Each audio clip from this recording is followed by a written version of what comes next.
Meeting లో ప్రభుత్వ meeting లో చెప్తాను ఖజానా ఖాళీ అయింది, నేనేమి ఇవ్వలేను. ఎంత బాగా చెప్తా అంటే నమ్మిస్తా అంటే ప్రజలు నమ్మించే పని చేస్తా ఉన్నానంటే అంటే ఖజానా నింపుకోలేక 1,50,000 కోట్లు అప్పు చేయొచ్చు. ఏమన్నా కూడా ఏ విషయంలో కూడా వచ్చే ఆదాయం కాదని చెప్పేసి 1,50,000 కోట్లు 1 year లో అప్పు చేసి గతంలో కూడా ఆయన పరిపాలనలో ఆలోచన చేస్తే అప్పుడున్న బడ్జెట్ కానీ అప్పుడున్నటువంటి ప్రభుత్వంలో 4 లక్షల కోట్లు అప్పు చేసిన కానీ ఇవన్నీ ఏం చేశాడు? ఎవరికైనా పంచిపెట్టాలంటే ఏమి లే, ఏ రకంగా కూడా ఎలాంటి విషయంలో కూడా ఏ విషయంలో కూడా పంచిపెట్టలా. ఏదున్నా కూడా ఆయన అవసరాల కోసం ఏదైనా కానీ పార్టీ కార్యకర్తలు నాయకులు పార్టీ పరంగా వాళ్ళు బాగుండాలి కానీ ఏదున్నా కూడా ప్రజల గురించి ఆలోచించే పరిస్థితి చంద్రబాబు నాయుడు ఎప్పుడు చేయలేదు. బాగా గుర్తుపెట్టుకోండి. ఏదన్నా నమ్మినాడు ఈసారి ఏదో మళ్ళా ఆయనకి ఏదన్నా మళ్ళా ఇచ్చే మనసు ఉందేమో, ఏదో ఇవ్వగలుగుతాడేమో అని చెప్పేసి ఆలోచన చేశారు ప్రజలంతా కూడా.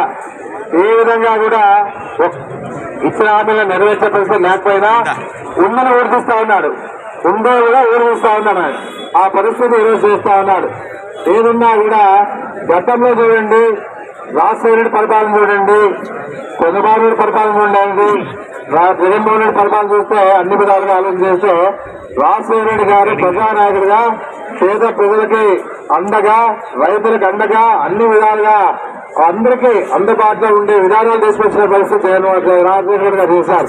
రైతులకు ఇచ్చిన మాట ఉచితంగా ఏంటంటే ఇచ్చాడు, ఆరోగ్యశ్రీ కార్యక్రమాలు పెట్టాడు, 2 రూపాయలు కిలో బియ్యాన్ని ఇచ్చాడు, అక్కడ రూల్ మెంబర్స్మెంట్ ఇచ్చారు పేదలు చదువుకోవాలని చెప్పేసి. ఏ రకంగా ఆలోచన చేసినా కూడా ఆ రోజుల్లో ఆయన చాలా ఇచ్చిన హామీలు ఏ హామీలు కూడా నెరవేర్చిన పరిస్థితి. మరి ఆ తర్వాత ఆయన చనిపోయిన తర్వాత ఏదన్నా ఉంది అంటే చంద్రబాబు నాయుడు పరిపాలన వచ్చాక ఎమ్మెల్యే ఓటు చేశారు.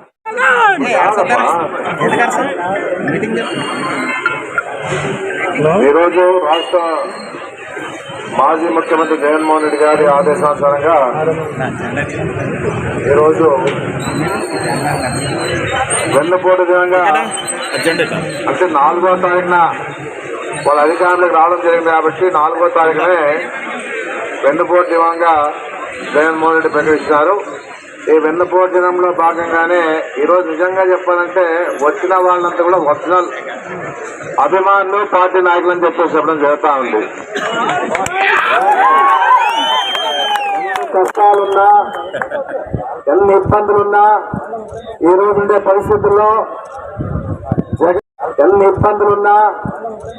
ఉండే పరిస్థితుల్లో జగన్మోహన్ రెడ్డి ఆదేశానుసారంగా పిలుపునిచ్చాలంటే మన వాళ్ళంతా కూడా ఎక్కడున్నా కూడా భయపడుకోకుండా అన్ని విధాలుగా పార్టీకి అండగా నిలబడే పరిస్థితి ఈ ఆదరణ ఉందని చెప్పేసి కూడా చెప్పడం జరుగుతూ ఉంది.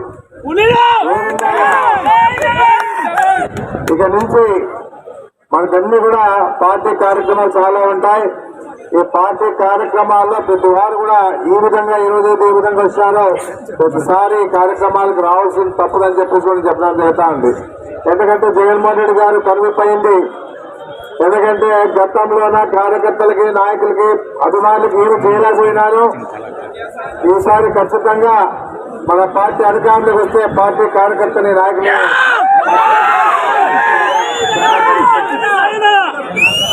ఏదున్నా కూడా ప్రజలు ఈరోజు అధికారం ఇచ్చిండేది రాష్ట్రంలో బాగా పరిపాలించి పేదలకు ఏదైతే హామీలు ఇచ్చాడో అవన్నీ కూడా సక్రమంగా నెరవేర్చాలని చెప్పేసి పార్టీ అధికారులకి ప్రజలు ఇస్తారు.